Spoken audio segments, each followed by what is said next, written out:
मशवरा एक ऐसा कार्यक्रम, एक ऐसा वेबिनार जहां लॉकडाउन में बौद्धिक और विकासात्मक विकलांगता वाले दिव्यांगजनों को होने वाली परेशानियों पर हमारे मनोचिकित्सा या उससे जुड़े विशेषज्ञ द्वारा लाइव परामर्श एवं सवालों का जवाब दिया जाता है। आप भी जूम एवं फेसबुक के माध्यम से जुड़ सकते हैं। इससे जुड़ी कोई सहायता के लिए 99111077 पर हमें संपर्क करें। We have received feedback from our last few Mashwara consultations and realized the need for strong advocacy at all levels. Person with intellectual and developmental disability may not have the access to need supported as well as the opportunity to exercise inherent rights, even whatever the rights is written in the RPD Act. You can see myself. Strong advocacy may be required during this pandemic to address neglect and social security, physical and mental health of the people with disability, especially for the intellectual and developmental disability. मैं हमारे सभी मेहमान और दर्शकों का स्वागत करता हूं।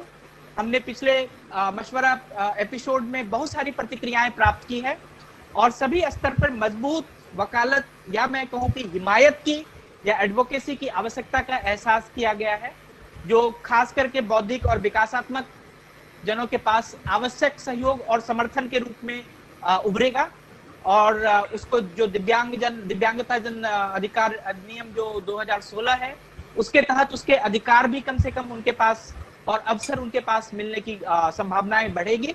कोरोना महामारी के दौरान बौद्धिक और विकासात्मक जन के सामाजिक सुरक्षा और शारीरिक मानसिक स्वास्थ्य की उपेक्षा नहीं हो, उसके लिए हम लोग मजबूत वकालत और हिमायत और एडवोकेसी की आवश्यकता है और हम लोग करेंगे। This is Mashwara live consultation is through the Google Meet as well as on the Facebook live for person with intellectual disability, their families, caregivers, professionals, social workers, volunteers. यह मशवरा का लाइव एपिसोड कोरोना वायरस प्रकोप के दौरान Google meet पर है, Facebook पर उपलब्ध है, जो कि हमारे बौद्धिक और विकासात्मक क्षमता वाले जो दिव्यांगजन हैं उनके परिवार, उनको देखभाल करने वाले बहुत पेशेवर एजुकेटर सबके लिए। So welcome you all. This session on action for social security and health during pandemic for person with intellectual disability will discuss the हम लोग 3 मेजर मुद्दों पे बात करेंगे। The first is awareness of social security and health during the pandemic. The second is advocacy during the COVID-19 and third part is action during the COVID-19 for our person with intellectual and developmental disability. So बौद्धिक और विकासात्मक अक्षमताओं वाले दिव्यांगजन महामारी के दौरान सामाजिक सुरक्षा, स्वास्थ्य की कार्रवाई और अन्य आवश्यक अवयवों पर चर्चा करेंगे। हम महामारी के दौरान सामाजिक सुरक्षा और स्वास्थ्य के बारे में कैसे जागरूक हो सकते हैं उसके बारे में बात करेंगे। कोविड-19 के दौरान हमें कैसे हिमायत या वकालत या एडवोकेसी करनी चाहिए उसके बारे में बात करेंगे और PIDD जो person with intellectual and developmental disability है उनके दौरान हम क्या-क्या उनके लिए एक्शन कर सकते हैं उसके बारे में बात करेंगे। मशवरा की इस हर श्रृंखला में आप सभी हम के लिए है और आप सभी बहुत ही अच्छे से पार्टिसिपेट करते हैं। ये हमारे लिए नहीं, हम सब के लिए है, हम सब से है और हम एक साथ मिलकर आप सभी का स्वागत करते हैं। Once again, I welcome and appreciate our guests to join this Mashwara session of today. And this episode brings you the very important topic: action for social security and health during pandemic for person with intellectual and developmental disability. Our experts are Dr. Sanjay Kant Prasad. He is a Deputy Commissioner for Disabilities, Office of the Chief Commissioner for Person with Disabilities, Government of India. We welcome you, sir, and we welcome Dr. Sri KVS Rao, sir, Director. He is a Director of in Department of Empowerment of Person with Disability, Ministry of Social Justice and Empowerment, Government of India. We welcome you, sir. And this session is presided by our President, Dr. Nimeshji Desai, Director IBHAS. So, हम मशवरा का यह प्रकरण आप सबके लिए बहुत ही महत्वपूर्ण विषय के साथ ला रहे हैं और जिसमें हम इस महामारी के दौरान सामाजिक सुरक्षा, स्वास्थ्य और उसकी हम अनुयोजना कैसे कर सकते हैं उसको लेकर आए हैं। हम पुनः स्वागत करते हैं अपने विशेषज्ञों का, श्री संजय कांत प्रसाद, उप मुख्य आयुक्त दिव्यांगजन भारत सरकार, श्री KVS राव, निदेशक दिव्यांगजन अधिकारिता विभाग, एंड इस सत्र की अध्यक्षता कर रहे हैं doctor Nimesh ji Desai. We welcome all the guests, all the participants. Dr. Desai sir, we will have you for the first tone setting and welcome message from you. So Dr. Desai sir, स्वागत और मशवरा का प्रकरण का इस प्रकरण का शुरुआत कैसे करें उसकी रूपरेखा के बारे में प्लीज सर गाइड कीजिए. Doctor Desai sir. Doctor Desai sir.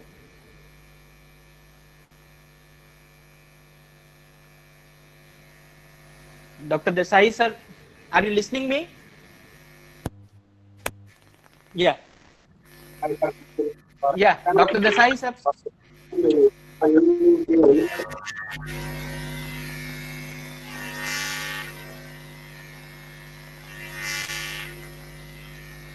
Dr. Desai sir. Dr. Desai sir, please. Me now. Yeah. It is your turn, sir. Can you? Yeah. Okay. Right. And you can get the video also, I hope. Yes, sir. Everything, sir. Very nice. So first of all, welcome to all the participants. 138 at this time. Yeah. Great. my screen says KVS Rao and 137 more. Oh, great. Welcome. So KVS Rao, Sunil Gavaskar, you and 137 others. So Vikram, KVS Rao sir, welcome on behalf of Manovikas Charitable Trust and on my individual part. Prasad sir, thank you for being here. Most welcome. Very kind of both of you to be here. As part of the Manovikas team, I have a great pleasure and privilege in welcoming and thanking both of you. As Alok said, पिछले 2-3 session में मेरी तरफ से और बाकी बहुत सारे अभिभावकों की तरफ से बात हुई थी about the need for advocacy. I have kind of differentiated two, the internal advocacy within the disability groups as well as external advocacy with policy makers, the educational institutions, social entities, and the government. And so you are both together for us, the government of India. So we will try and, of course, listen to your advice and your views. But I'm hoping that this 144 people that we have now will actually, in the voice form and in the text suggestions, make a lot of suggestions and more about advocacy with Government of India and through Government of India to the states and other entities. Sincerely, Dr. Alok की तरफ से और हम सब की तरफ से, मनोविकास family की तरफ से आप सब दोनों का बहुत बहुत धन्यवाद है. आप यहाँ हमारे साथ हैं और बातचीत होगी, वार्तालाप होगा. उम्मीद ये है कि towards the end of this webinar we will have a little more clear idea of how do we do advocacy with different entities. Thank you. Thank you, sir. Thank you, sir. Thank you. Now we will go for the opening thoughts from Dr. Sanjay Kant Prasad. Sir, you have quite extensive experience in the sector. Could you please tell us about all the level of awareness level in general, or as considering whatever the Dr. Desai sir has told? Mहोदय, please, sir, आप अपना व्यापक जो आपका अनुभव है वो हमारे साथ शेयर कीजिए. Thank you, Dr. Alok. Yeah. Rao साहब, Desai साहब, and आप सभी participants. I must welcome you all. First of all, I must congratulate the chairperson and the managing secretary of Manovikas for organizing such a wonderful program for the benefit of general mass at large. See, so far as I will start with the RPWD Act. So far as the RPWD Act, Chapter 5 of RPWD Act deals with the social security, health, recreation, and rehabilitation. And Section 24 is totally devoted to social security, and Section 25 is for health. Section 24 has so many provisions for social security, like framing of a scheme for person with disability for protecting their rights and for protecting their livelihood. उनके लिए scheme बनाना है जिससे वो अपने life को lead कर सके सही तरीके से और अपने उनका राइट प्रोटेक्ट हो सके। उसके बाद जो स्कीम बनाना है उसके अंतर्गत बहुत सारे फैक्टर हैं, बहुत सारे कॉन्सेप्ट हैं, लाइक कम्युनिटी सेंटर को एस्टैब्लिश करना, then for good living standard को एस्टैब्लिश करना in terms of safety, sanitation, hygiene etcetera etcetera, and protect those person with disability who do not have family, and support during natural and man-made disaster. Support to women with disabilities and access to safe drinking water and accessible sanitation facilities. And one more thing that is more important is disability and unemployment allowance. These are the provisions which have been made under Section 24, and caregiver allowance also is there for only for high support need, the person who has a high support need, and setting of insurance scheme. All these things are there. One thing I would like to mention here, that all these provisions have been made under RPWD Act, but the situation which we are facing right now, जो अभी हम इस समय जो Covid में situation face कर रहे हैं, शायद वो अपने आप में this is one of the I think अकेला अपने आप में ऐसा सिचुएशन है तो nobody has imagined such situation. So in this situation, I think all these social security, something more is needed. And so far as you have told, and let me tell you section 25 also. Section 25 deals with the health, and that means free health care in the vicinity of, especially in the rural areas, subject to such family income as may be notified. And then barrier-free access in all parts of government and private hospital, and priority in attendance and treatment. ये तो ठीक है, कोई दिक्कत नहीं. Health का भी provisions है, सोशल सिक्योरिटी के भी प्रोविजंस हैं, लेकिन जो अभी सिचुएशन है वो बिल्कुल अलग सिचुएशन है. इस सिचुएशन को देखते हुए हमें लगता है कि ये प्रोविजंस में और भी कुछ ऐड करना चाहिए, ऐड होना पड़ेगा. इसलिए ऐड करना पड़ेगा क्योंकि ये हमारे लिए और सभी के लिए एक बिल्कुल न्यू सिचुएशन है, नया सिचुएशन है, क्योंकि इसकी हम लोगों ने कल्पना भी नहीं की थी. और ऐसा सिचुएशन जिसको कि हम देख रहे हैं, कल्पना करने की बात तो छोड़िए, हम फेस कर रहे हैं. और हम लोग क्या एज ए होल सभी लोग फेस कर रहे हैं. तो और इसमें ऐसा नहीं है कि कोई एक सेगमेंट फेस कर रहा है तो दूसरा सेगमेंट उसको या दूसरे पॉपुलेशन उसको हेल्प कर रहे हैं. इसमें सभी लोग इक्वली इन्वॉल्व हैं, इक्वली क्राइसिस में है. तो ऐसे सिचुएशन में किस तरह के सोशल सिक्योरिटी चाहिए, ये एक बहुत बड़ा मुद्दा है जो हमें डिस्कस करना पड़ेगा और सोचना पड़ेगा. और सोच के हमें कहीं ना कहीं कुछ निकालना पड़ेगा जिसको कि हम आगे के अपने रूल और पॉलिसी में डाल सके, जिससे कि आगे ऐसा कोई कंटीजेंट सिचुएशन आए तो उसमें हमें इस पॉलिसी से कुछ फायदा हो. दूसरी बात जो आपने कहा कि लेवल ऑफ अवेयरनेस, तो हम जो लेवल ऑफ अवेयरनेस, जो एक तो अपना पर्सनल एक्सपीरियंस मैं कहूँगा, दूसरा जो है अपना प्रोफेशनल एक्सपीरियंस जो हमें अपने ऑफिस में मिलता है, उसके आधार पे हम कहेंगे कि अभी सोशल सिक्योरिटी का लेवल ऑफ अवेयरनेस बहुत कम है लोगों में, खास करके डेवलपमेंटल डिसेबिलिटी के फील्ड में तो बहुत ही कम है. क्यों हम जो कह रहे हैं इसलिए कह रहे हैं कि हमारे पास जो कंप्लेंट्स आते हैं ना, हम उसको जज करते हैं अवेयरनेस को उसके आधार पे.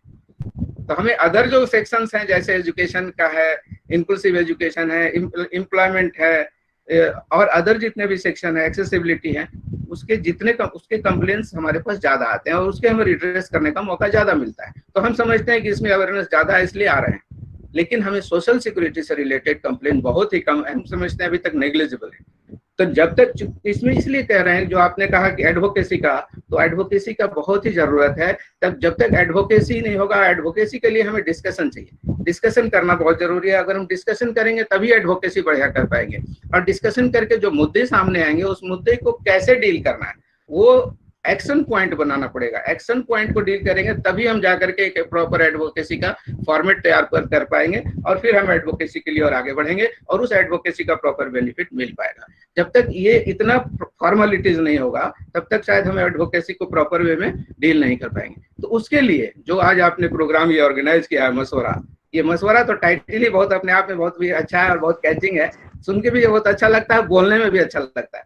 तो ये थैंक यू इस सर, तरह थैंक का यू। प्रोग्राम ही सपोर्ट करेगा। और ये प्रोग्राम न केवल जो पर्सन्स विद दिव्यांगजन है उनके साथ साथ प्रोफेशनल को और पॉलिसी मेकर को भी इक्वली सपोर्ट करेगा। तो हमारे हिसाब से लेवल ऑफ अवेयरनेस को बढ़ाना ज्यादा जरूरी है, साथ साथ action oriented level of awareness होना चाहिए, न कि केवल पॉलिसी ओरिएंटेड। अगर पॉलिसी है तो वो वेल टेस्टेड होना चाहिए, और वेल टेस्टेड तब होगा जब हम एक्शन में रहेंगे। तो इस तरह से आगे की कार्रवाई हम समझते हैं कि अभी हमारे पास बहुत टाइम है और अभी हमें बहुत कुछ इसमें डिस्कस करना है प्रोग्राम में। तो हम आप जितने पार्टिसिपेंट्स हैं उनका भी व्यू सुनना चाहेंगे, क्योंकि उसके आधार पे एक प्रॉपर वे में हम लोग को कुछ रिकमेंडेशन डिवाइस या ड्रॉ करना पड़ेगा।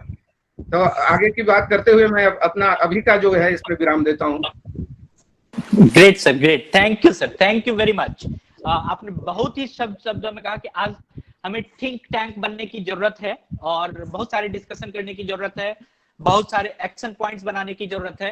तो बहुत ही अच्छा विचार था आपका सर। मैं जितने भी हमारे पार्टिसिपेंट्स हैं, जितने भी हमारे गेस्ट हैं, मैं आप सभी से आग्रह करूंगा कि आप अपना सवाल अपने पास लिख के रखें, या चैट बॉक्स में, मैसेज बॉक्स में लिख दें, या फिर हम लोग अभी केवीएस राव साहब के बाद सुनने के बाद जब हम लोग बातचीत करेंगे तो आप अपना सवाल पूछ सकते हैं डायरेक्ट, और कोई सलाह हो तो वो भी दे सकते हैं। Shri KVS Rao sir, you have been in the government, in the ministry, in the department, taking care of a very big issue, that is UNCRPD, the policies. Please tell us about what are the available assistance, we can say, are available for the empowerment of person with disability. Especially I have requested you to talk about the intellectual and developmental disability under the ministry's scheme. Shri KVS Rao sir, आप मंत्रालय में हैं, यूएनसीआरपीडी और policy का ध्यान रखते हैं, और कृपया हमें बताएं कि उन योजनाओं में आप क्या कार्यक्रम है, किसके तहत हम सशक्तिकरण की बात कर सकते हैं, किसके तहत हम एडवोकेसी की बात कर सकते हैं। KVS Rao sir. Thank you very much, Mr. Alok, for organizing this webinar, and I also thank Mr. Dr. Nimesh Desai, and also my friend Sanjay Prasad.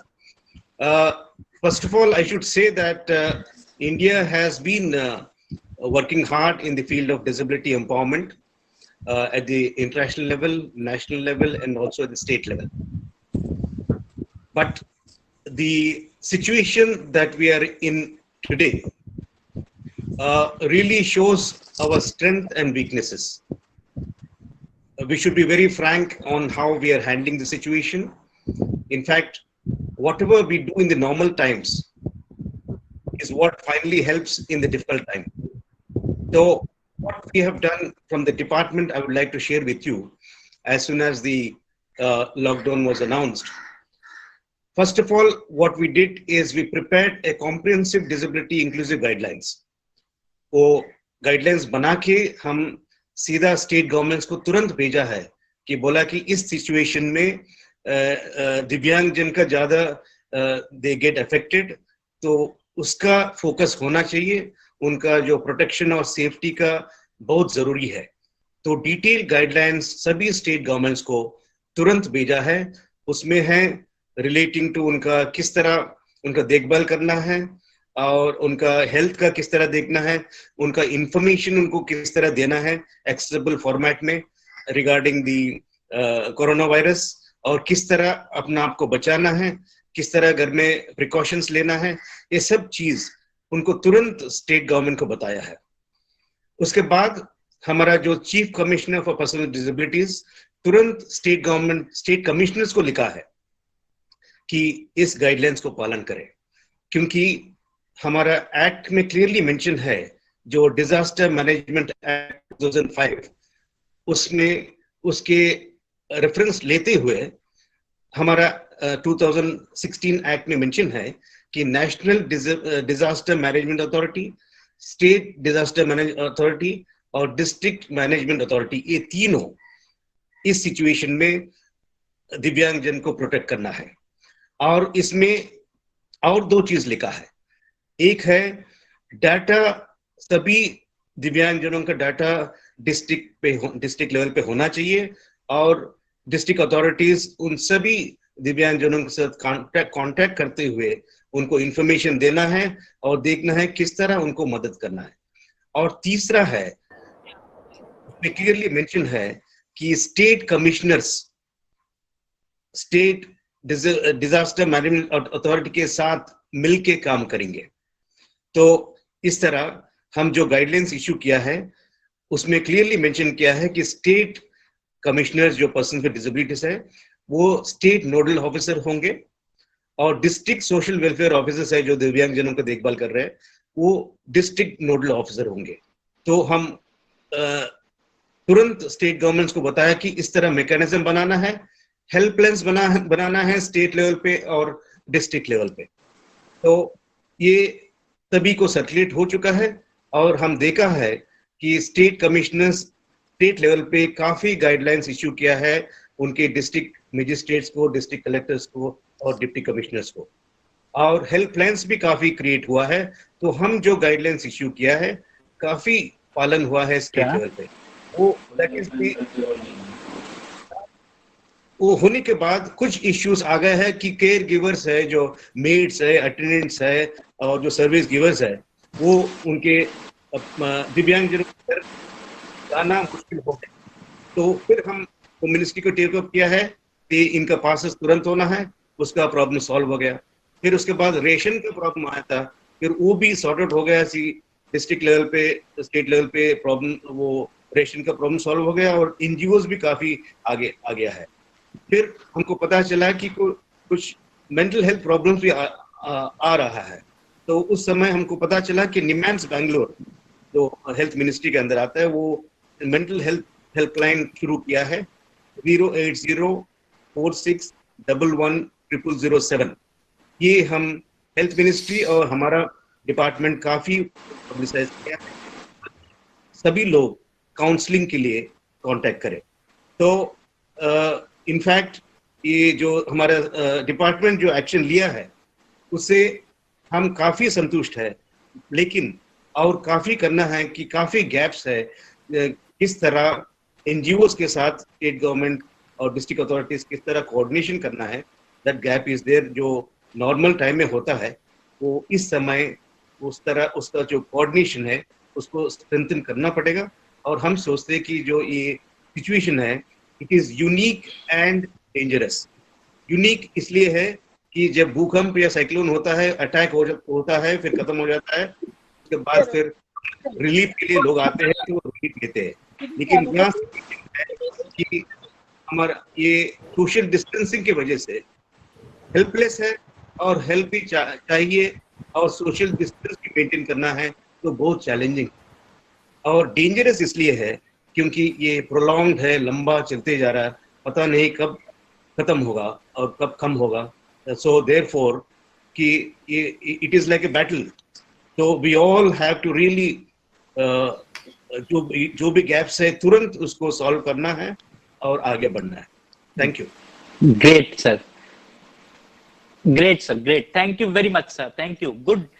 You have made the very एक comprehensive points कि हमारे पास guideline बने हैं and then the matter of the implementation by the state government or by anywhere. We have the few questions, we have this some questions that I'll go to the Binay Bhatia. He has the very valid questions for the person with high support need. He would have having the person who has the fits, then epilepsy, then so many problems, then there is a no task for going to the hospital. So what you want to share, Binay Bhatia ji? So you have the half minute to share, please. Mr. Binay Bhatia, you unmute your mic and you can speak. Mr. Binay Bhatia. So as long as he is coming. Hello. Pure, yeah. I also noticed that question on the text, on the chat from Binay Bhatia. Please, and I don't know if he's around, whether he will be able to join us, but I agree with you. That's an important question that he has raised that I also think might have been missed, not only in Delhi or major cities, but many places. Yeah. So lockdown three phases are over, 4 will begin, whatever restrictions. It's a little retrospective now, but Binay Bhatia's concern about issue of passes for people with disability to attend care centers, to attend hospitals. I hope in some places has been done, but yes, this will have to be the duty of the local SDM or the DM. Hello sir, क्या हुआ? With disability certificate. Is that Vinay? Sir आवाज नहीं आ रही है। विनय sir, विनय भाटिया जी बोल रहे हैं। Okay, hold it. Summer, yeah. I think I know. Yeah, can you hear me? Yes. Yeah. विनय जी आप बोल। हाँ, मैं कह रहा हूँ कि विनय भाटिया का सवाल बहुत अच्छा है। जी। कुछ कोशिश राव साहब और बाकी लोग कहीं एक स्ट्रिक्ट इंस्ट्रक्शन इश्यू हो सके अगर, कि भाई डीएम और एसडीएम के कार्य क्षेत्र में ये भी रहेगा दैट दिव्यांग जनों को और उनकी फैमिलीज को रिक्विजिट पासेस मिल सके। जी।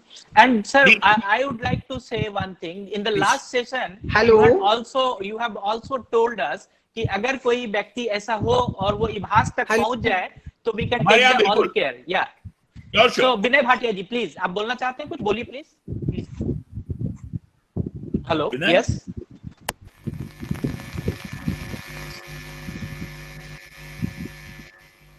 हेलो। No, yeah please. हाँ जी, बोलिए। हाँ, सुन रहे हैं, बोलिए सर। नमस्कार सर। नमस्कार। हाँ सर, ये मेरी प्रॉब्लम सारी जितनी भी है ये सारे डिसेबल्स के लिए है कि जितने भी डिसेबल पर्सन्स हैं, ऐसे चौथा लॉकडाउन शुरू होने वाला है और फर्स्ट लॉकडाउन शुरू हुआ था उसमें जो है स्टेट कमिश्नर ने इशू किया था नोटिस कि ऐसे पेरेंट्स को जो है पास इशू किए जाएं। जब हम किसी एप्लीकेशन में या पुलिस लाइन में जब इस चीज को दिखाते हैं तो वाईफाई से वो बहुत कम चलता है ना। हेलो जी आप बोलिए। हाँ, तो जो भी आरोग्य सेतु है या दूसरा भी कोई एप्लीकेशन है वहां पर जब हम उसको अदर्स में डालते हैं तो हमारा पास इशू नहीं होता, जबकि बहुत सारे पेरेंट्स जितने हैं जिनको एपिलेप्सी की प्रॉब्लम है, बहुत सारे पेरेंट्स ऐसे हैं जिनको दवाइयों की बहुत जरूरत होती है हॉस्पिटल दिखाने के लिए, लेकिन हॉस्पिटल जो है इस समय सारे जो है कोरोना में लगे हुए हैं और दूसरे जो पेशेंट हैं उनको नहीं देख पा रहे हैं। तो उसके लिए हम जो प्राइवेट डॉक्टर से भी कंसल्ट करते हैं, बहुत से दूर भी हैं, तो क्या उनको पास इशू नहीं किए जाना चाहिए? मेरा सबसे बड़ा सवाल यही है कि कोई भी हमारी जो पेरेंट्स की है, जो दिव्यांग बच्चों के पेरेंट्स के लिए कोई भी सुनवाई नहीं है, चाहे वो कहीं भी हो। ये बड़ी प्रॉब्लम वाली बात हो रही है। आज हम लोगों ने सुनवाई के लिए ही तो ये मशवरा स्टार्ट किया है। और हाँ, तो मैं सर हमारे बीच बड़े ऑफिसर हैं, मैं आपकी बात को उन तक ले जाना चाहता हूँ सर। केबीएस राव सर और संजय कांत सर, कुछ इनको कुछ सलाह या कुछ आप एडवाइस देना चाहें please sir. I will respond. Yeah, please sir. We have anticipated this problem, काफी पहले एंटिसिपेट किया है कि केयर गिवर्स का और movement of persons with disabilities दोनों का प्रॉब्लम हो सकता है। तो इसलिए हम मिनिस्ट्री को, हमारा सेक्रेटरी होम सेक्रेटरी को डायरेक्टली लेटर लिखा है। एक लेटर लिखा था कि केयर गिवर्स का मूवमेंट में प्रॉब्लम नहीं होना चाहिए, क्योंकि उनका ही ब्रेकअप और की मदद है। सेकेंड लेटर लिखा हुआ है कि जो भी उनका हेल्थ प्रॉब्लम्स है उसमें भी दिव्यांग जनों का मूवमेंट, कहीं हॉस्पिटल जाना है, कोई उनका आके उनका देखभाल करना है, तो उसमें भी जो प्रोसेस है देने के लिए स्ट्रॉन्ग लेटर हमारा सेक्रेटरी लिखा है। ये 2 लेटर्स होम मिनिस्ट्री गया है और हम देखा है कि होम मिनिस्ट्री भी सभी स्टेट्स को स्ट्रॉन्ग लेटर लिखा है कि इनका जो प्रोसेस है फैसिलिटेट करना है विदाउट एनी प्रॉब्लम। तो हम देखा है कि स्टेट्स काफी कर रहे हैं, लेकिन हो सकता है कुछ सम प्रॉब्लम्स हो सकते हैं, लेकिन इंस्ट्रक्शंस गया है डिस्ट्रिक्ट कलेक्टर को और सुप्रीम पुलिस को कि इस तरह प्रोसेस में प्रॉब्लम। Great sir. एक बात मैं बोलना चाहूंगा। देखिए, जहाँ तक फर्स्ट लॉकडाउन का सवाल था उसमें तो हर कोई उसको समझने के लिए ही सोच रहा था क्या है ये और कैसे इसको समझें, किस तरह का क्राइसिस है। तो फर्स्ट लॉकडाउन में तो सभी को प्रॉब्लम हुआ है। हम समझ सकते हैं कि हमारे दिव्यांगजन को कितना प्रॉब्लम हुआ होगा, इसको इमेजिन भी नहीं किया जा सकता है। केयर गिवर को भी बहुत प्रॉब्लम हुआ, कई फोन मेरे पास भी आए थे। लेकिन सेकेंड लॉकडाउन में पासेज इशू होना शुरू हो गए थे। जब हमारे मंत्रालय से इंटरवेन किया गया तो सेकेंड लॉकडाउन में पासेज इशू होने शुरू हो गए थे। उसके बावजूद भी कहीं ना कहीं कुछ इस तरह का प्रॉब्लम आया जहाँ तक भाटिया साहब का सवाल है, भाटिया साहब से हम एग्री करते हैं कि बहुत ज्यादा उनको प्रॉब्लम आया हो, तो उनके केस को मैं जानता हूँ। लेकिन कहीं वो अगर उसमें आरोग्य सेतु ऐप में वो नहीं आ रहा है ड्रॉप डाउन मेनू में, अदर में भी, तो उसमें मेडिकल में जाके आप कह सकते हो, क्योंकि मेडिकल नीड है, ये मेडिकल नीड को आप कह ही सकते हैं, तो मेडिकल नीड में आप पास ले सकते थे। और आज के डेट में हमें लगता है कि अब ज्यादा प्रॉब्लम है, क्योंकि स्टेट कमिश्नर के इंटरवेंशन से पासेज इशू हो जा रहे हैं। तो ये एक जस्ट वो मोमेंट्री था कि नहीं हुआ, वैसे स्टेट गवर्नमेंट। अच्छा, दूसरी बात है कि थोड़ा सा सेंसिटिविटी का भी है प्रॉब्लम, थोड़ा सा अवेयरनेस का भी प्रॉब्लम है। तो कहीं ना कहीं ये एक सब मिला जुला जो घटना घटी वो कई चीजों का मिश्रण था, तो वो हमें लगता है कि अब वो सॉर्ट आउट हो जाएगा। जी बात है जी, बात है, बोलिए। मैं ये कहना चाहता हूँ सर। हाँ बेटे। जी मैंने 2 बार जो है पास इशू कराने की एप्लीकेशन दी और दोनों बार रिजेक्ट हो गई, क्योंकि वो अदर ऑप्शन को जो है वो कहते हैं जो एसेंशियल आइटम है सिर्फ उन्हीं के लिए है, बाकी किसी के लिए नहीं है। तो जी सर, जी सर। विनय जी आपका सवाल हमने बड़ा सही पाया है। मैं आपको हालांकि लेट हो गया, आपको मुश्किल हुई होगी, लेकिन मैं आपको एक प्राविधान दिखाना चाहता हूँ। अगली बार कोट करिएगा, कोई रिजेक्ट करे तो, अगर कलम है तो लिखिएगा। Hello section 25 subsection. सर ये क्वेश्चन है, आप बताइए। एक मिनट, बाद में आप प्लीज आप अपना माइक म्यूट कीजिए, मैं आपसे लूंगा आपका क्वेश्चन। मैं निमेश देसाई सर को बोलने दीजिए please. Ji Vinay ji sir क्या बता रहे थे? सेक्शन 25 सबसेक्शन 2 क्लॉज आई जी साफ लिखा हुआ है, health care during time of natural disaster and other situations at risk. So 25(2)I अच्छा हुआ पहले बात हुई होती तो आप उनको दिखा देते, जिसने भी रिफ्यूज किया है, जिसने रिफ्यूज किया अगर डॉक्यूमेंट है आपके पास तो ये वायलेट कर रहा है उसको, इस प्राविधान को। आगे मदद होगी, जैसे प्रसाद साहब ने कहा। हमें ये जरूर है कि फर्स्ट सेकंड लॉकडाउन में बहुत सारी बाधाएं ऑफिसर्स को, सब सेक्शंस को हुई है ना, बट ये सेक्शन याद रखिएगा प्लीज। सर निमेश सर, एक क्वेश्चन और था कि किसी का डिसेबिलिटी सर्टिफिकेट एक्सपायर कर रहा है इस बीच में, वो सबरी घोष वाला मैंने पढ़ा, मैंने भी पढ़ा, हमने एक ही पढ़ा है। सबरी घोष का जो सवाल है वो भी बता दूं कि जैसे लॉकडाउन लिफ्ट हो रहा है, फिर डिसेबिलिटी सर्टिफिकेशन का हॉस्पिटल्स कैसे संभालेंगे, वो भी अगेन सबरी का सवाल बहुत अच्छा है। इसमें मुझे एक बात कहनी है, जो हमारा दिल्ली का अनुभव है, मिस्टर राव जानते हैं, बड़ी सारी मीटिंग हो चुकी है। See, the whole difficulty about psychosocial disability certificate, especially PID and the others, is most hospitals saying कि हमारे पास साइकोलॉजिस्ट नहीं है। तो अगर हम एडवोकेसी की बात कर रहे हैं, हमें हर राज्य में और खासकर दिल्ली में, जैसे मैंने कहा, बहुत बारी हम इंटरनल एडवोकेसी गवर्नमेंट के अंदर रह के करते हैं कि सरकार का फर्ज रहेगा कि बहुत सारे अस्पतालों में, if not in every hospital, psychologist provide किए जाए, और कुछ नहीं तो प्राइवेट साइकोलॉजी कंसल्टेंसी पे आ जाए, 1 घंटे में 2 घंटे में टेस्ट करके 10 रिपोर्ट दे दें। क्योंकि जैसे आप सबको पता है, नॉट ओनली बात अस्पताल के लिए मुश्किल होती है, लेकिन पूरे दिल्ली से लोगों को कोने कोने से इबास भगाया जाता है कि जी टेस्टिंग होगी सिर्फ इबास में। तो हमारा बर्डन चलो एक तरफ है, वो हमारी समस्या है, लेकिन जनता की असुविधा है। तो I hope mister Rao will agree, बहुत स्ट्रॉन्ग एडवोकेसी चाहिए, क्योंकि जो फर्स्ट स्टेप है राइट्स अवेलेबिलिटी का, वो है असेसमेंट एंड डिसेबिलिटी सर्टिफिकेशन। अगर साइकोलॉजिस्ट का प्राविधान अस्पतालों में नहीं किया जाएगा तो सारा प्रोसेस स्टेप 1 से ही खराब हो जाता है। Good so this is very good. इसमें ऐसा है, एक केस था हमारे पास, हमारे ऑफिस में, उनकी बच्ची के लिए सीबीएसई का एग्जाम अभी पास में है, उसके पास सर्टिफिकेट नहीं है, सर्टिफिकेट की जरूरत है, अर्जेंट नीड है। वो पेरेंट 3 हॉस्पिटल से इधर से उधर उनको जस्ट भेजा जा रहा था। उसके बाद वो हमारे यहाँ कंप्लेन किया सीसीपीडी ऑफिस में। सीसीपीडी ने उनको डायरेक्शन दिया है कि आप हॉस्पिटल का नाम नहीं लेंगे अभी, क्योंकि उस हॉस्पिटल को डायरेक्शन दिया गया है कि साइकोलॉजिस्ट का व्यवस्था करना आपका काम है, और आप एक प्राइवेट साइकोलॉजिस्ट को भी हायर करके आप सर्टिफिकेट बनवाओ। लेकिन उसके बावजूद भी जो हमारे पास उसका कंप्लायंस आया है कि हमें अभी साइकोलॉजिस्ट नहीं मिल रहे हैं। तो ये क्या कहीं ना कहीं इसमें इंटेंशन का प्रॉब्लम नजर आता है सर? तो इस इंटेंशन को कैसे दूर किया जाए, ये एक इम्पोर्टेंट इशू है जिसको क्योंकि चीफ कमिश्नर का ऑर्डर। प्रसाद साहब आपने 10, 12, 15 ऐसे ऑर्डर करने पड़ेंगे, कंटेम्प्ट के लिए खड़ा करना पड़ेगा। हम तो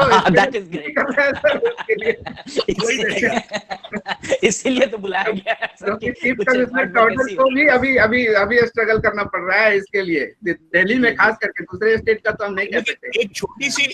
एक छोटी सी क्लैरिफिकेशन मेरी तरफ से, इबास की तरफ से कर दूं।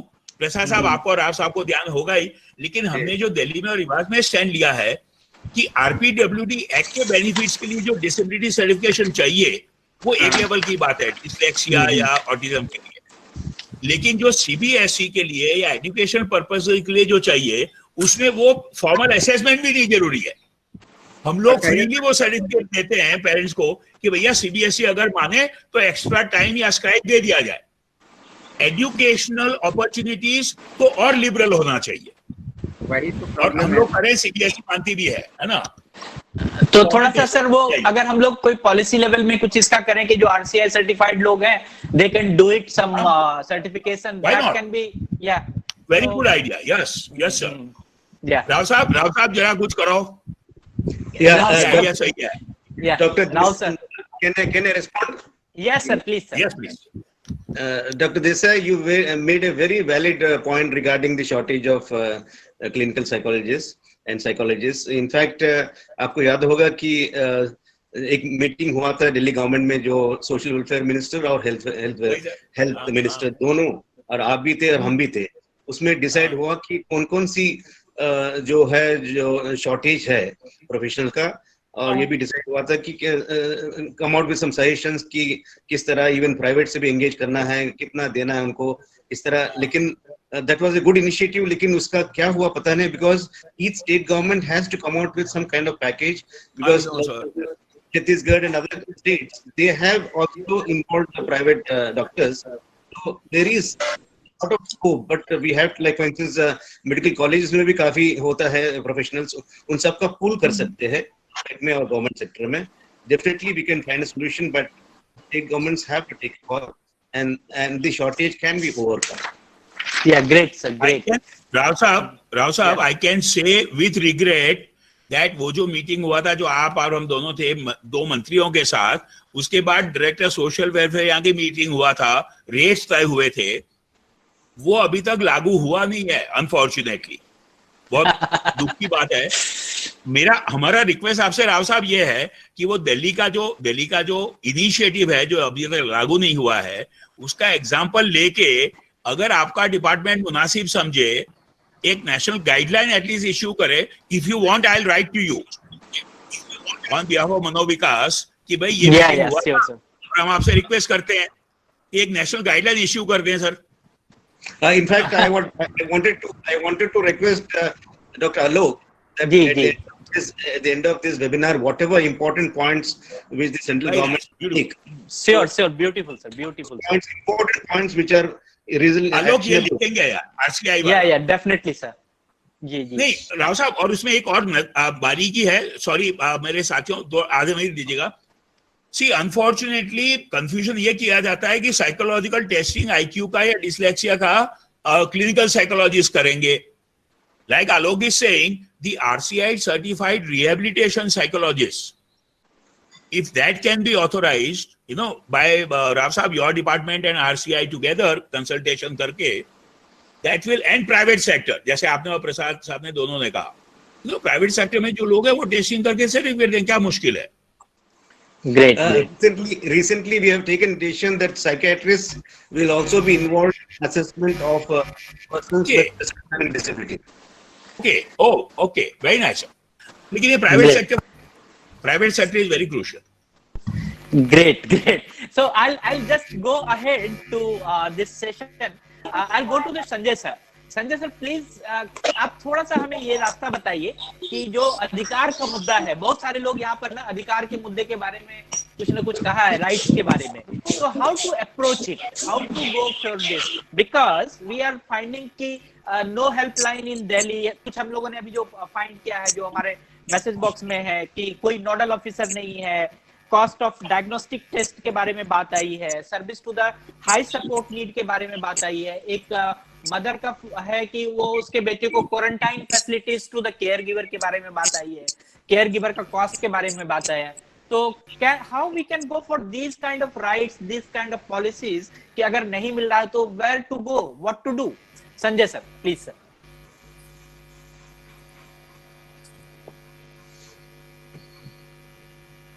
संजय सर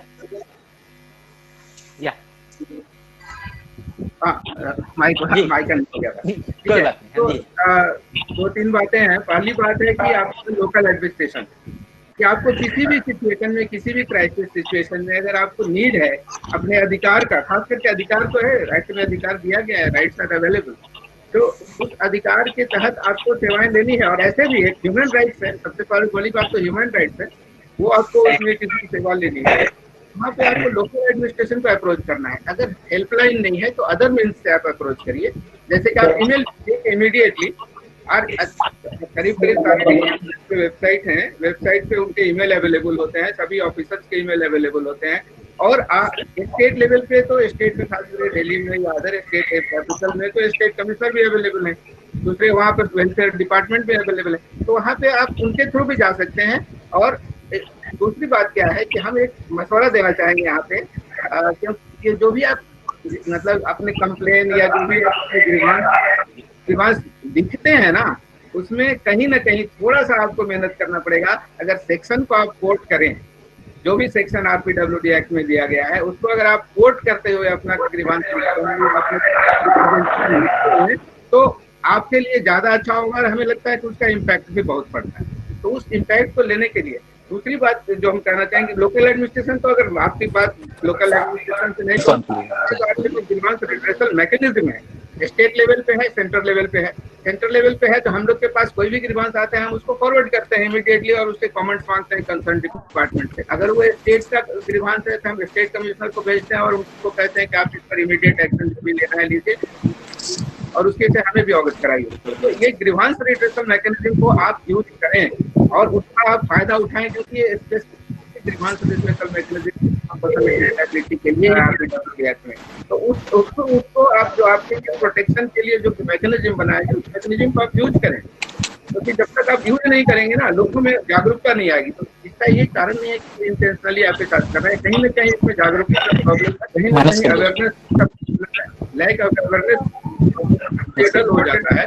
इसलिए आप जो भी करते हैं, जो भी आप आगे बढ़ते हैं, उसमें RPWD एक्ट का सहारा लीजिए, क्योंकि RPWD एक्ट एक बहुत ही कॉम्प्रिहेंसिव एक्ट है।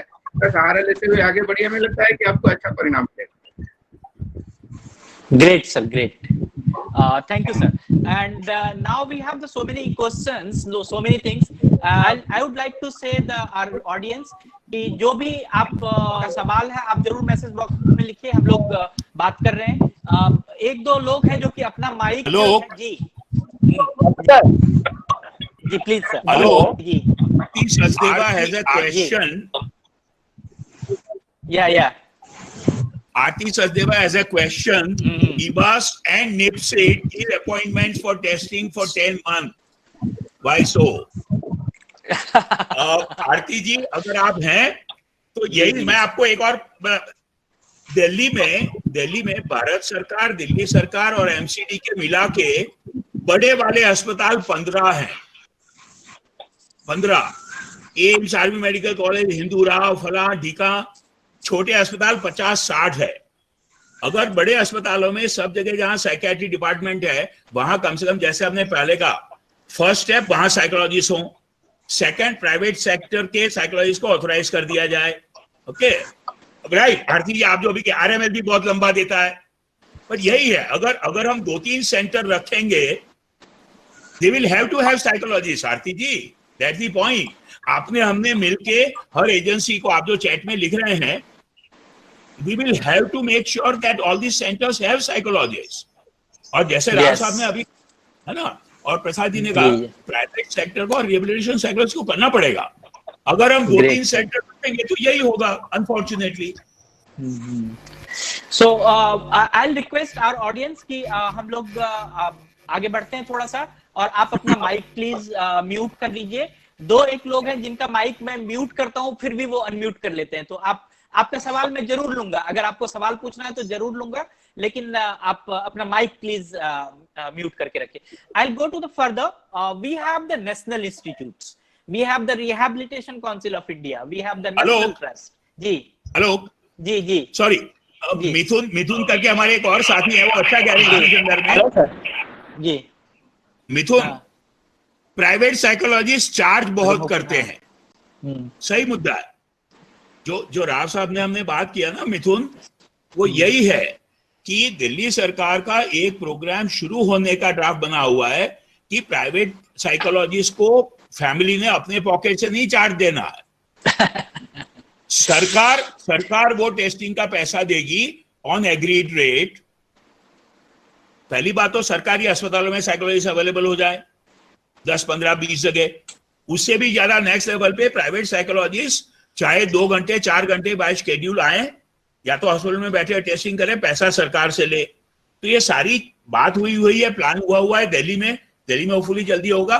But we have viewers and listeners also from the other states, and so like we are requesting Rao sahab, if there is a more uniform policy across the country for both employment of both psychologists in government hospitals and private sector at government cost as a right of the person with disability. Rao sir. And I fully agree with you. Center cannot impose anything, but states can have certain guidelines and formulations. I am sure there should not be any problem. यहाँ पर एक suggestion हम देना चाहेंगे कि जहाँ तक psychologist, सो far as psychologist का कंसर्न है, वहाँ पर स्टेट्स को, क्योंकि ये स्टेट सब्जेक्ट है, डिसेबिलिटी सर्टिफिकेट इशू करना सब्जेक्ट है, तो स्टेट्स को ये जस्ट सजेशन है, मतलब ये स्टेट्स को साइकोलॉजिस्ट को इम्पैनल करके रखना चाहिए, और हर एरिया का जो साइकोलॉजिस्ट है वो एक हॉस्पिटल से इम्पैनल में उनका लिस्टिंग होगा, और वो एक हॉस्पिटल चाहे तो उनकी सेवाएं ले सकता है, और पेमेंट भी गवर्नमेंट के थ्रू ही होना चाहिए, पब्लिक से या पेशेंट पर्सन पे उसका नहीं आना चाहिए। प्रसाद साहब, जो स्कीम राव साहब और हम बात करें वो यही है जो आप कह रहे हैं, एम्पैनलमेंट वाली, इसको लागू होना चाहिए सर, वो ज्यादा इम्पोर्टेंट है। वही सर, मिलके करते हैं। Great. So I'll just go ahead. We have the National Institute, we have the Rehabilitation Council of India, we have the National Trust, and many more programs for the person with disability, and even so many policies, so many provisions, even during the COVID-19 impact. So Rao sir, I'll just ask and I'll request you what kind of impactful ideas or strategies we can develop or design to formulate the orientation and training of person with disability for or their families for the COVID-19, because we are also receiving the number of questions कि we are running the residential care facilities, उसमें जो है बच्चे का social distancing का ध्यान रखना बहुत दिक्कत होता है, किसी का 20 साल का बच्चा है, देन उसका इनकम भी बहुत रीजनेबल है, so then they are asking कि जो राइट्स है, पेंशन का राइट्स है, can we increase it, can we get it properly. So Rao sir, क्या हम पॉलिसीज और क्या हम प्रोग्राम्स या क्या हम एक मैन पावर डेवलपमेंट के बारे में बात करें या ट्रेनिंग प्रोग्राम के बारे में बात करें, अवेयरनेस जनरेशन के बारे में बात करें, तो आगे आने वाले समय में क्या इस तरह का कोई provisions we can make the strategy to make aware? Rav Saab, please allow me to add second part to that question with a genuine request. I will bring your attention to section 25(2)(c), which clearly talks about, for healthcare, screen all the children at least once in a year for the purpose of identifying at risk. Now, Rao साहब ने जैसे खुद कहा था शुरू में, बहुत अच्छा, डिजास्टर मैनेजमेंट एक्ट और डिसेबिलिटी एक्ट को साथ पढ़ा जाए। My first request is, if the national department will take a decision to ask all states to do जो वो yearly survey कहते हैं, yearly ना हुआ, at least 2020 में कोविड के एग्जाम्पल में एक सर्वे हो जाए, all the disabled people at risk, Rao sir, please. A very important question that you have raised regarding capacity building. किस तरह ये pandemic handle करना है, because still there's a lot of gap in knowledge and practices. तो हमारा department ये एक फैसला लिया है कि जो 15 WHO free online courses on public health, I hope you're aware. They are running these courses, 15 courses WHO free online on public health, mainly how to handle coronavirus and in general terms the public health best practices. So it has been decided that the RCI, the department, in consultation with Rehabilitation Council of India, ये decision हुआ कि out of these 15 courses, 12 courses have been found very useful, which our rehabilitation professionals and personnel can undergo these courses online.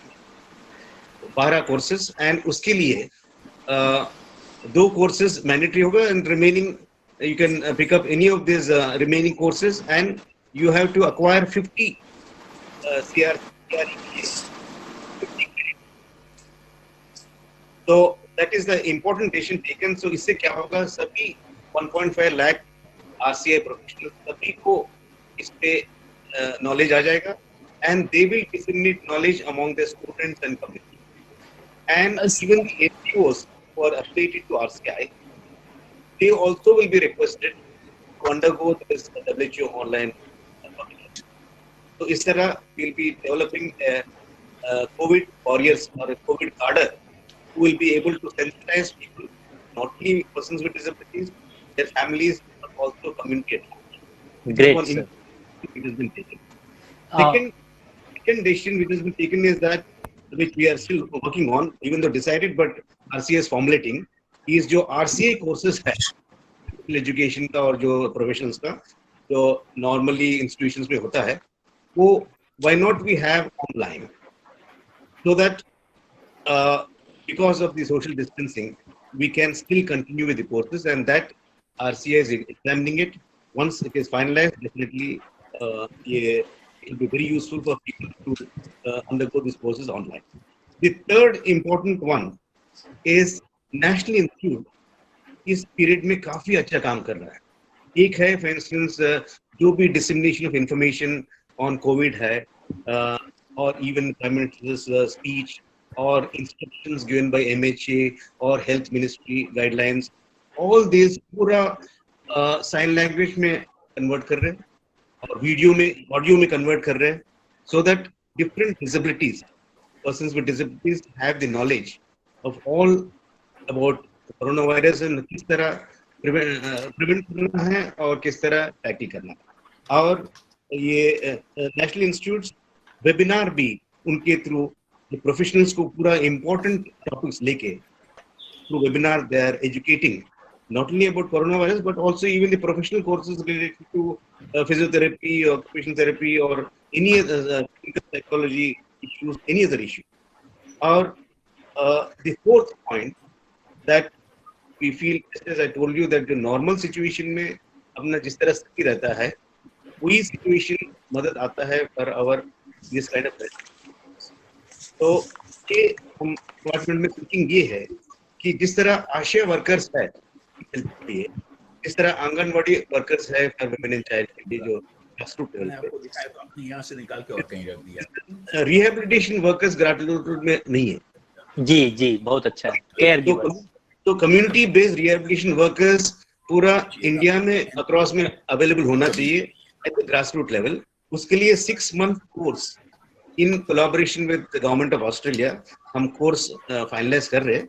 तो वो course 6 month का होने के बाद then we will request the state governments to deploy them at the grassroot level, block level और district level, ताकि लोगों को पता हो जाए कि ये वर्कर्स से पूरा नॉलेज हो relating to disability and also किस तरह rehabilitation होना है at the very young age. Now the last point which regarding early intervention is that 0 to 6 years जो दिव्यांग जन हैं, I think Dr. Nimit Desai will agree with me सुना कि इंटीग्रेटेड में कोई इंटीग्रेटेड कि 80% of the brain or the development happens in a child up to the age of 6 years. So unless we give proper attention and give rehabilitation for the child from 0 to 6 years, उनका जो disability है वो continue हो जाएगा throughout the life, and it will be a burden for the individual, family and society. So therefore हम state government को recommend करने से पहले हम सोचा है कि early intervention centers to handle to screening of all the persons with disability, 21 disabilities, पहले हम अपना National Institutes और Composite Regional Center में बना के we will set an example, so that then we can tell the state government that this is possible, it can be done. So now we have already initiated action, and I think within 2-3 months we are likely to launch these centers, so that we really take care, we screen and detect and rehabilitate the children with disabilities at a very young age, so that the disability burden is reduced in the country. Great sir. So sir, Rao साहब, मैं refer कर रहा था 25(2)(c) का, special in the context of the epidemic, जो सर्वे का provision है ना एट रिस्क के लिए। तो जैसे आपने खुद कहा, आलोक और हमने कहा, सब जानते हैं, जो डिसेबल्ड व्यक्ति है वो during pandemics and disasters are at risk much more for health issues. So वो जो एनुअल सर्वे का प्राविधान है, उसके जगह एटलीस्ट वन टाइम सर्वे तो इस वक्त करा ले एवरी स्टेट। ये बहुत if you will consider your department. Yeah, in fact, when we have notified this act, we have informed all the state governments to implement every provision of the act. This has not been done. Even education, maybe if you see the section 16, लिखा है कि every 2 or 3 years you have to screen the children, students with disabilities, ताकि उनको पता हो जाए कि what is the special care required in their schools, education. So these are the things which states have not done in the normal times, because this has to be done. It's an annual exercise. So we will definitely, now that it has not been done, we will remind the states to do it, so that this is very helpful even during the crisis situations. Yes, sir. Yes, sir. Very good. Very good. Good. Rao sir, you have given the very good idea about all the courses, all the programs, the policies.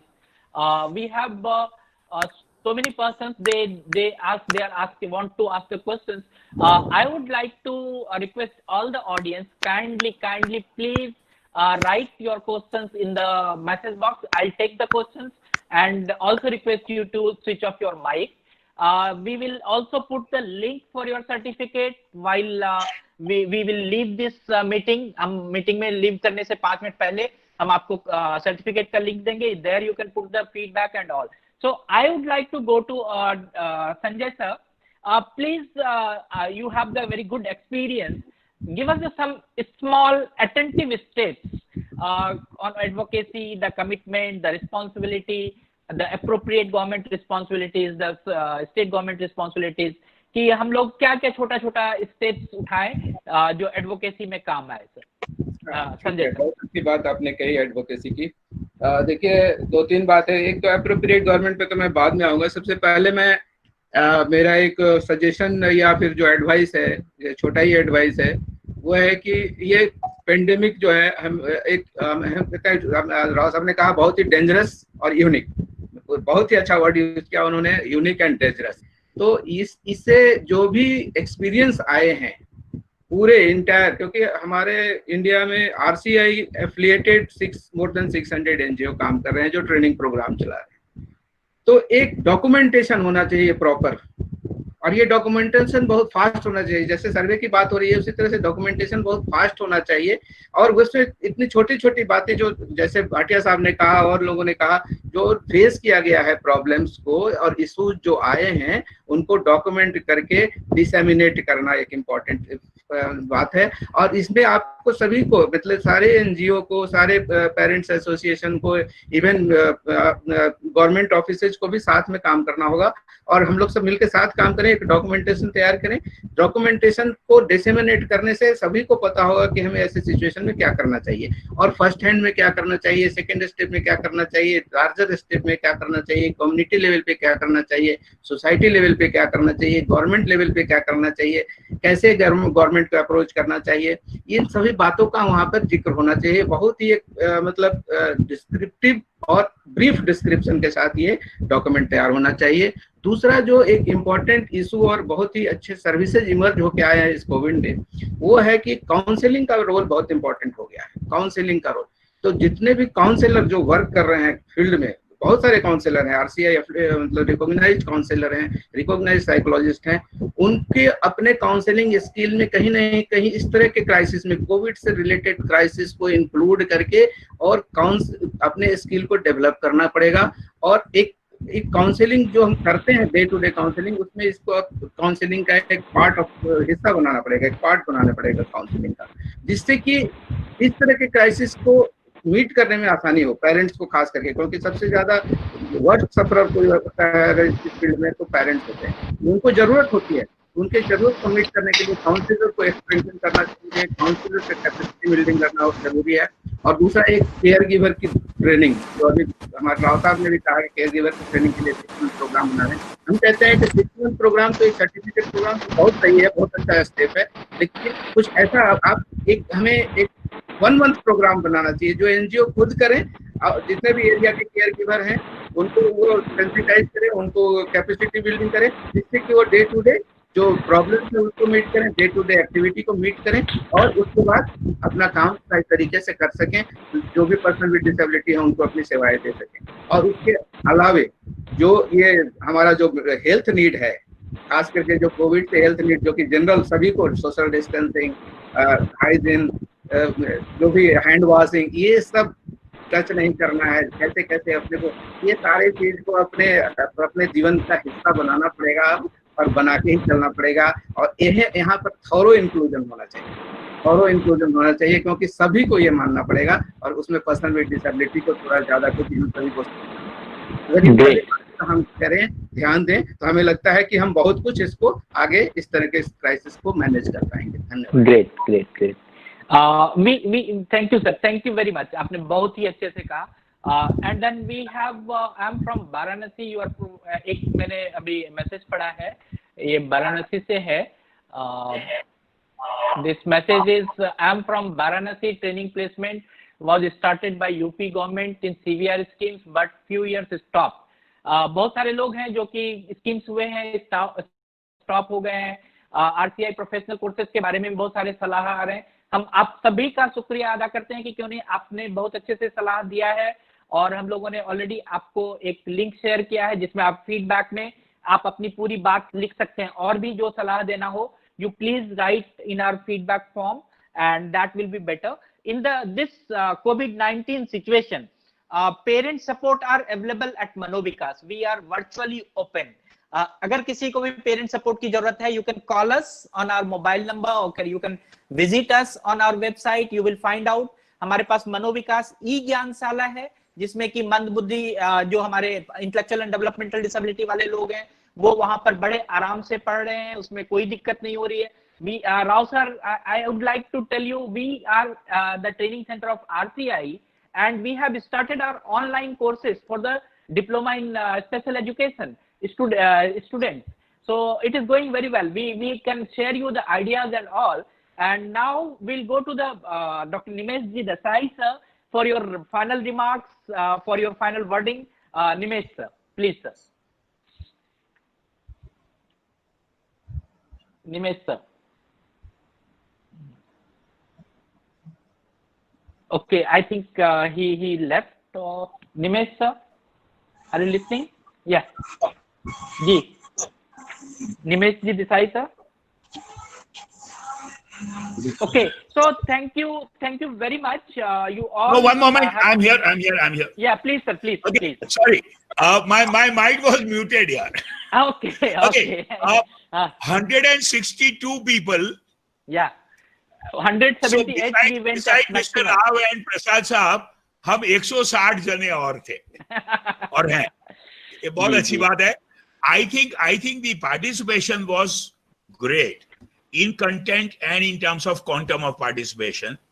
I think जैसे राव साहब ने कहा आलोक, इसका एक summary note बना के ना राव साहब को, डिपार्टमेंट को और